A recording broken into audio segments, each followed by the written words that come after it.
Olá, estamos com o programa O Espiritismo está na Bíblia. Este programa, ele tem por objetivo mostrar para o grande público que desconhece a doutrina espírita que o Espiritismo não é contra a Bíblia. Em Deuteronômio, capítulo 18, é verdade que Moisés proíbe o contato com os espíritos. Mas é Moisés que está proibindo, não é Deus. As leis mosaicas têm 613 itens. Elas são uma espécie de constituição do povo judeu, o povo hebreu, que era dirigido por Moisés. E Moisés, então, ele criou 613 itens para essas chamadas leis mosaicas, que valeram para aquela época e que contêm coisas que são até contra o Decálogo, contra os 10 mandamentos, e que nós não podemos seguir. E lembrando que nós somos cristãos e não bem judeus. Nós respeitamos muito o judaísmo e todas as crenças, mas não seguimos o judaísmo, nós seguimos o cristianismo. E essas leis mosaicas são para o povo judeu e daquela época. Como, por exemplo, vou citar um outro caso, o consumo de carne suína. Moisés proíbe esse consumo, mas é para o povo judeu, para o povo daquela época, e não para os cristãos, não para, inclusive, os judeus. Muitos judeus não seguem essa regra mosaica. Então, Moisés ele proibiu também o contato com os espíritos. Mas por que ele proibiu esse contato? Porque as pessoas não estavam preparadas para isso. Havia uma grande ignorância do povo para lidar com esse assunto envolvendo espíritos, envolvendo a mediunidade. Então Moisés proibiu. E também ele proibiu porque muitos faziam comércio com a mediunidade. E como a doutrina espírita, ela ensina muito, ela diz que o que nos foi dado de graça deve ser dado. Nós não podemos cobrar por uma tarefa, um trabalho mediúnico.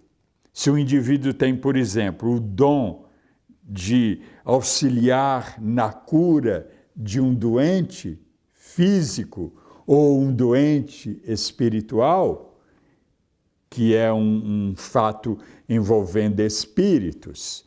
Então, se o indivíduo tem esse dom, que é gratuito, ele tem que passar esse dom ou essa capacidade, essa faculdade que ele tem, que ele recebeu gratuitamente, ele tem que passar isso gratuitamente também. E muitos que tinham esse dom lá na antiguidade praticavam isso com o objetivo de ganhar dinheiro. Então Moisés proibiu também por isso.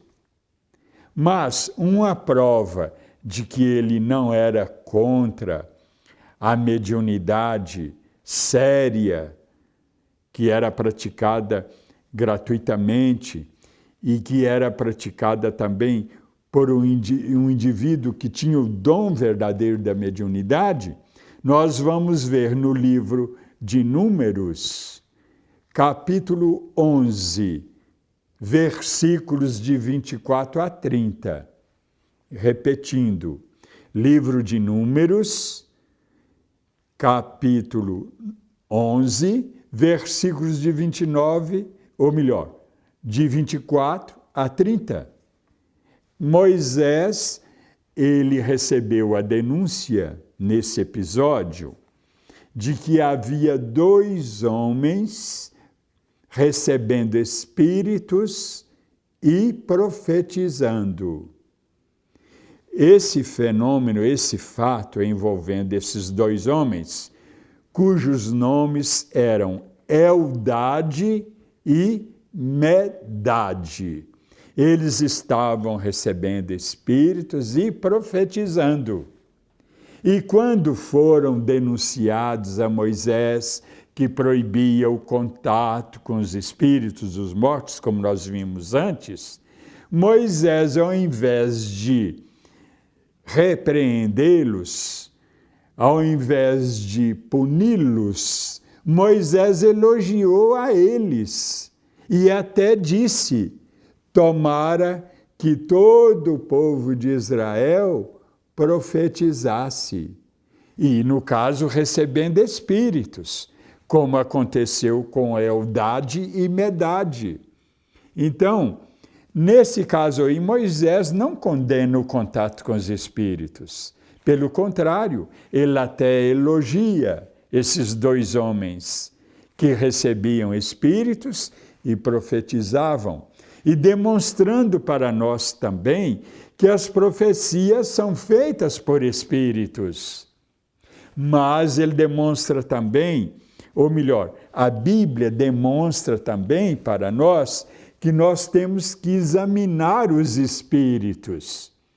É o que João fala na sua primeira carta.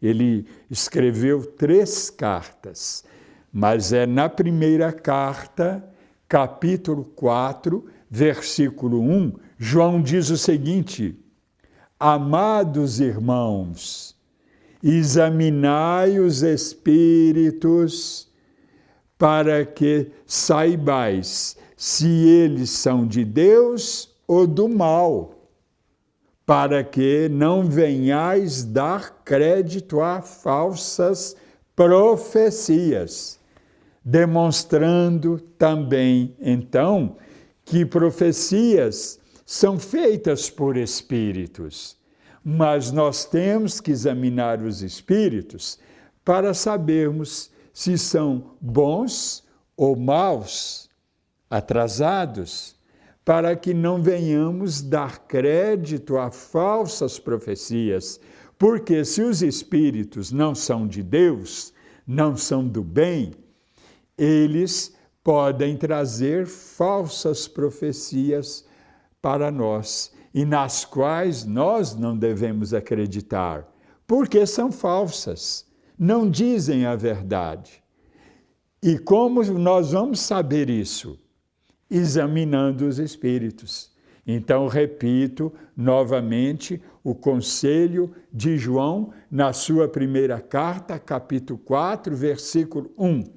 Amados irmãos, algumas Bíblias trazem na tradução, queridos irmãos, examinai os espíritos para saber se são bons ou se são do mal, para que não venhais dar crédito a falsas profecias.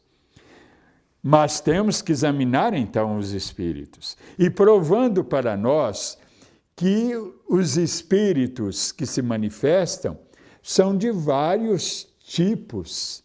Aos bons, a esses podemos dar crédito. Aos maus, a esses não devemos dar crédito. Aos mais ou menos, que são como nós, na maioria, porque nós não somos tão bons como um São Vicente de Paulo, como um São Francisco de Assis, como uma Madre Teresa de Calcutá, como, por exemplo, uma Irmã Dulce da Bahia, um Bezerra de Menezes, um Eurípedes Barçanufo, um Chico Xavier. Os espíritos não são todos bons. Há os então, que são atrasados, que são irmãos nossos, mas ainda estão engatinhando na sua evolução espiritual.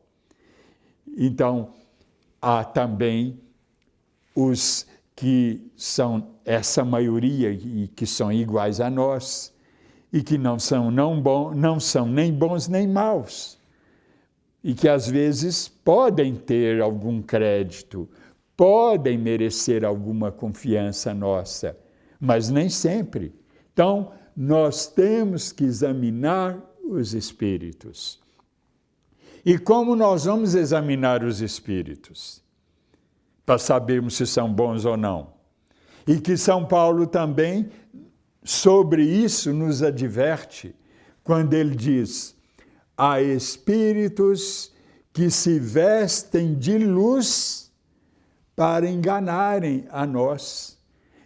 Então, nós temos que examinar também, seguindo esse conselho que eu disse antes, de Paulo, na primeira carta, capítulo 1, versículo 4, versículo 1. Por quê? Por causa dessa variação de espíritos. Então, não se trata, por exemplo, do Espírito Santo Trinitário, que nós respeitamos muito, e nem dos tais de diabos, porque, na verdade, são espíritos humanos desencarnados e que podem ser bons, mais ou menos, ou maus. E nós temos que examiná-los para sabermos se podemos confiar neles ou não. Agora, eu pergunto a você que nos honra com a sua audiência, com a sua assistência, melhor dizendo, eu pergunto a você, como você vai saber se um espírito é bom, atrasado ou não? Se merece confiança ou não? Sem praticar o espiritismo, sem entrar em contato com os espíritos. Mas fico por aqui, voltaremos a esse assunto numa nova oportunidade e agradecendo a você a sua assistência e enviando para você e para todos os que nos honraram com a sua assistência um grande abraço fraterno. E até a próxima.